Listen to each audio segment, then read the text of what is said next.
Pojď si se mnou připravit tyhle valentýnský cupcakey. Budeme potřebovat jedno vajíčko. To si rozklopneme. Budeme potřebovat váhu, misku, dále cukr krupici, 60 gramů.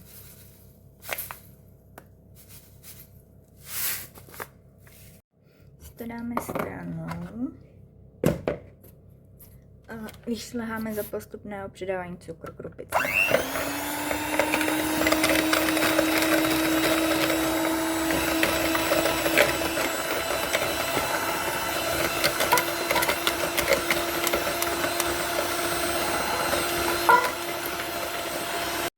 Já mám vyšleháno, dám stranou, potřeba zpátky váhu, misku,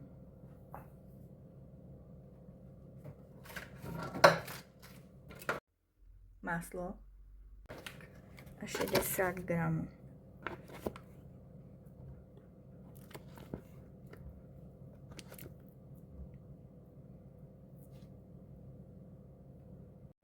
Dáme do mikrovlnné trouby rozehřát.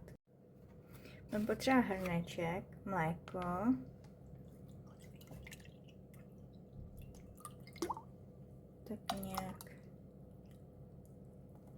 tak nějak mléka 168, 170.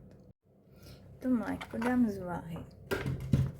Mám potřeba zpátky vyšlehaný vajíčka a to navážené mléko tam naliju. A zašlehám.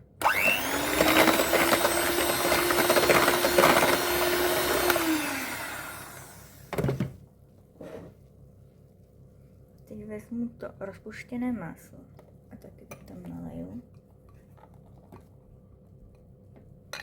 Taky zašlehám.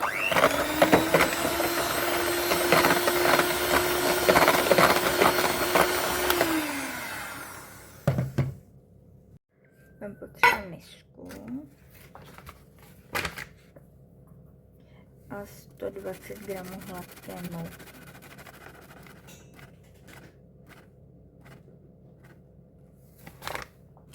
Dále kypřící prášek 6 gramů.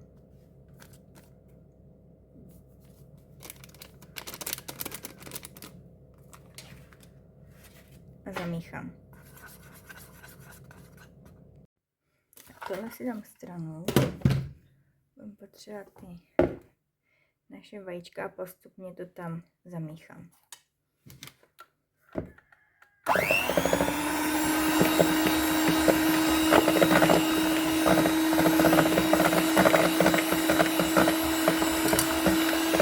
Budeme potřebovat formu na mafiny a teď postupně tam to těsto budu dávat. Tak já mám naplněno, mě jich vyšlo 8 a pečeme při 170 asi 30 minut. Tak já mám upečeno a nechám vychladit. Já jsem si musela rozsvítit, protože na to už nevidím. Teď ty mafiny vydlabeme. Všechny. Takhle. A naplním jahodovým džemem. Já mám naplněno a teď tam zpátky vždycky vrátím zbytek toho mafinu.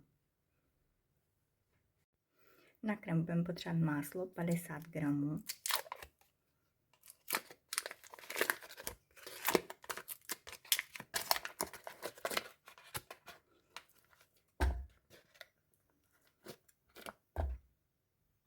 A to si roztopím v mikrovlnné troubě. Tak já mám roztopíno. Dáme stranou. Dále budeme potřebovat misku a mascarpone 150 gramů.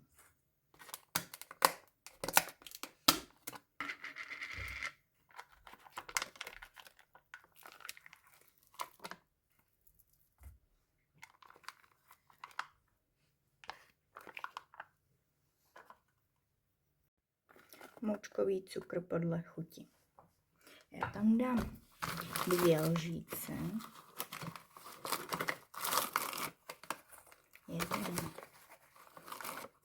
2. Sundám z váhy. trošku prošlehám.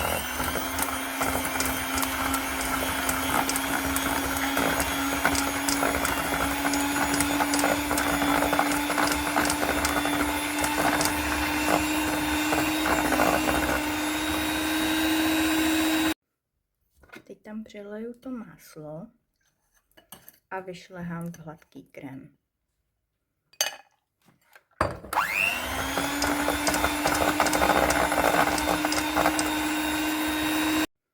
Já mám vyšleháno a teď ten krém předám do cukrářského sáčku.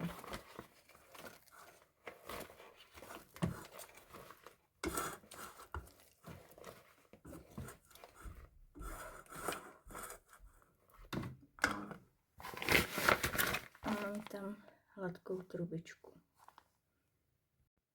A teď každý ten muffin nebo cupcake ozdobím tím vyšlehaným krémem.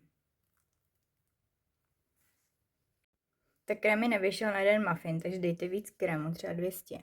A teď já to dozdobím liofilizovanými jahodama. Tak.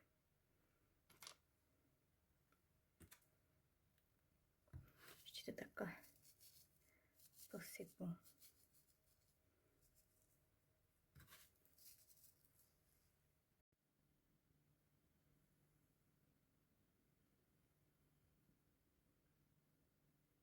Dobrou chuť.